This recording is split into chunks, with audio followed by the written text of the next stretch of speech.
মই আজি খুবেই আনন্দিত যে মই এবাৰতে ফাইনেল ইয়াৰ MBBS পাছ কৰিব পাৰিছো। যোৱাকালি আহ, যোৱাকালি মই ৰিজাল্টটো পাইছিলো। তেতিয়া আম, যদিও মোৰ ওচৰত মোৰ মা-দেউতা নাছিলে, তথাপিও মই লগত মানে মোৰ মাক কল কৰি শুনাইছিলো আৰু মই মা-দেউতা বহুত নথৈ আনন্দিত হৈছিলে। তেতিয়া নিজকে মানে বহুত হেপী ফিল কৰিছিলো আৰু যিমান পাৰো মানে মা-দেউতাকক আৰু সমূহ পৰিয়ালৰ মানুহসকলক মই সুখী কৰিব বিচাৰিছো। মই তেজপুৰ মেডিকেল কলেজৰ পৰা পৰীক্ষা দিছিলো তাত। মই সমাজৰ জুনিয়ৰ সকলক এইটোৱে আহ্বান জনাও যে তোমালোকে যিমানে পাৰা কষ্ট কৰি যোৱা, লাইফত মানে মনোযোগ দি যিমানে পাৰা যিটো মানে ক্ষেত্ৰতেই যোৱা মানে একে লেঠাৰিয়ে লাগি থাকিবা। কনচিষ্টেঞ্চি আৰু পেচেন্স লাইফত বহুত দৰকাৰ। তাৰ কাৰণে তোমালোকে বহুত বেছি চেক্ৰিফাইচ কৰিব লাগিব আৰু তোমালোকে জীৱনত উন্নতি কৰিবলৈ হলে ইভেন মাক-বাপেক আৰু পৰিয়ালৰ চবকে মানে সুখী কৰিব হলে তোমালোকে লাইফত কিবা হলেও মানে চেক্ৰিফাইচ কৰিব লাগিব।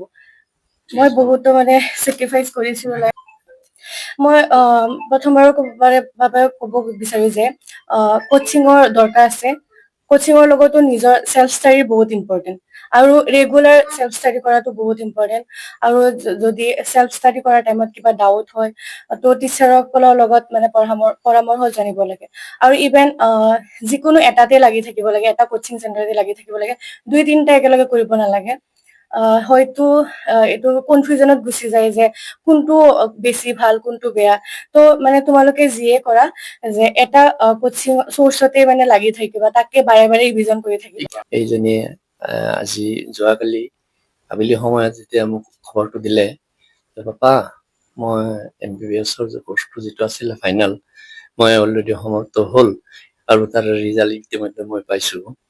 তেতিয়া মই শোকত চকুৰ পানী ওলাই গ'ল আৰু তেতিয়া মোৰ এনেকুৱা উপলব্ধি হ'ল যে পৰম কৰুণাময় আল্লাহ মোৰ ওপৰত, অথচ এইটো অঞ্চলৰ কাৰণে প্ৰথম একমাত্ৰ MBBS হৈ আমাৰ অঞ্চলত মোক দেখুওৱা একমাত্ৰ ছোৱালী।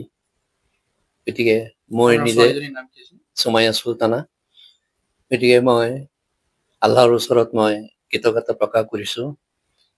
গতিকে মই আজি বহুত আনন্দিত আৰু মই এইটো ক'ব বিচাৰিম যে অকল মোৰ ছোৱালী এইটো অঞ্চলত ডক্তৰ হলে নহব, পৰৱৰ্তী পৰ্যায়ত সকলোৱে চেষ্টা কৰিব লাগিব যাতে এনেকুৱা ধৰণৰ কৃতকাৰ্যতা অৰ্জন কৰি আগন্তুক দিশত আগবাঢ়িব পাৰে। আৰু প্ৰত্যেক মাক বাপেকক মই অনুৰোধ জনাম যে তেওঁলোকে নিজৰ ল'ৰা ছোৱালীক, ল'ৰাই হওক বা ছোৱালী হওক, প্ৰত্যেকে যাতে এজন সুদক্ষ পথ-প্ৰদৰ্শক হৈ তেওঁলোকৰ ভৱিষ্যত যিটো ক্ষেত্ৰত প্ৰতিভা তেওঁলোকৰ বেছি আছে, অকল MBBS নহয়, সেই ক্ষেত্ৰত তেওঁলোকে প্ৰাধান্য দি নিজৰ সন্তানক আগুৱাই লৈ গৈ আমাৰ সমাজ তথা দেশক যাতে ভৱিষ্যতৰ এজন সুনাগৰিক কৰি তুলিব পাৰে, তাৰ কাৰণে মই সকলোকে আহ্বান জনাম। আমি খুব গৌৰৱ অনুভৱ কৰিছো যে আমাৰ অঞ্চলৰ পৰা এই সুমাইয়া চুলতানা তেওঁ MBBS পাঠ্যক্ৰম সমাপ্ত কৰি সুখ্যাতিৰে অৱতীৰ্ণ হৈছে আৰু তেখেতৰ বাসগৃহত আমি উপস্থিত হৈছো। তেখেতৰ দেউতা Abdul Ali master BHC MHC, তেওঁ যথেষ্ট কষ্ট কৰিছে, তেওঁৰ মাতৃও কষ্ট কৰিছে। আমি দেখা পাওঁ যে তেওঁৰ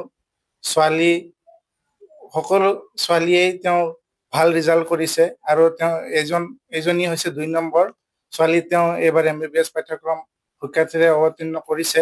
তো আমি এই নগাঁও জিলাৰ ৰূপৈহাট অঞ্চলৰ মাগুৰমাৰীৰ তেখেতৰ বাসগৃহত আমি উপস্থিত হৈছো। আজি মাগুৰমাৰী যুৱ সংঘৰ ফালৰ পৰা আৰু অসমীয়া পৰিষদৰ নগাঁও জিলাৰ তৰফৰ পৰা আমি তেওঁক আৰু তেখেতৰ পৰিয়ালক আমি আজি ধন্যবাদ জ্ঞাপন কৰিছো আৰু তেওঁক সম্বৰ্ধনা জনাইছো।